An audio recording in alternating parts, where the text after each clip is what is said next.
What if security is not just about war? What if a country can be secure militarily and still be deeply insecure in other ways? This is the question that Barry Buzan forces us to confront. And once you understand his approach, the entire idea of security in international relations begins to expand.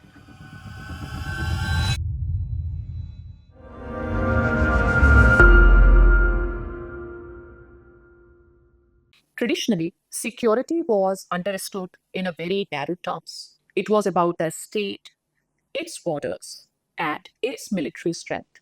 If a country could defend itself from external threats, it was considered secure. This was the dominant realist view, especially during the Cold War. But Buzan challenges this. He argues that security is much broader.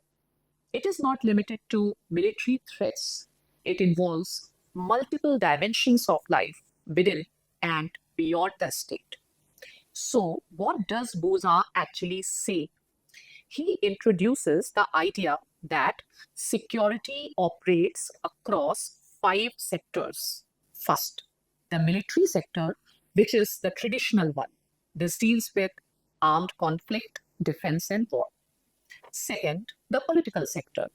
This is about the stability of the state, its institutions, and its ideology. A state may not face military attack, but if its political system is collapsing or losing legitimacy, it is still insecure.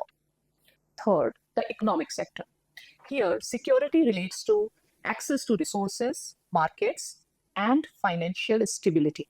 Economic crisis can weaken a state just as much as military threats. Fourth, the societal sector.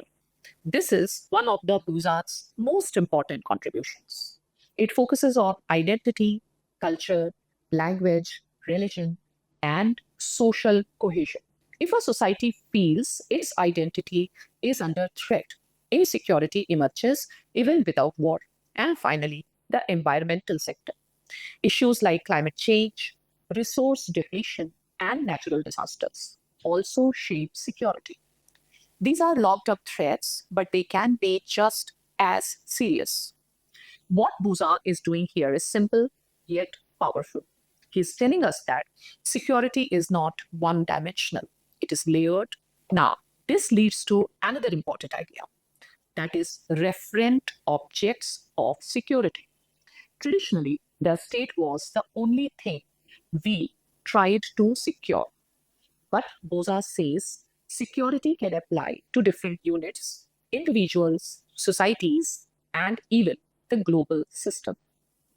This opens the door to concepts like human security, where the focus shifts from protecting the state to protecting people.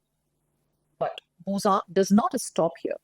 Along with other scholars, he develops the concept of securitization. This is very important concept. Securitization means that an issue becomes a security issue, not just because it is objectively dangerous, but because it is presented as an existential threat. In simple terms, something becomes a security issue when leaders say it is one. For example, migration, terrorism, or even economic crisis can be framed as security threats. Once this happens, extraordinary measures become justified, actions that would not normally be accepted. This shows that security is not just about reality, it is also about perception, language, and political decisions. And this connects directly with earlier thinkers like Arnold Wolfers, who argued that security has both objective and subjective dimensions. Buza builds on this and shows how security is constructed, not just discovered. Now, why does all this matter? Because it changes how we understand global politics. It tells us that focusing only on military power is not enough. A country can have a strong army and still face deep insecurity due to internal conflict, economic instability, or social fragmentation. It also warns us about the misuse of the term security. If everything can be labeled as a security issue, then governments can justify almost any action. So, Buzan gives us two important lessons. First, broaden your understanding of security. Look beyond war and borders. Second, question how and why something is called a security threat. Because security is not just about survival, it is about what we choose to protect and how we choose to protect it. And once you start thinking this way, you realize that security is not a fixed concept. It is something that is constantly being shaped, expanded, and debated.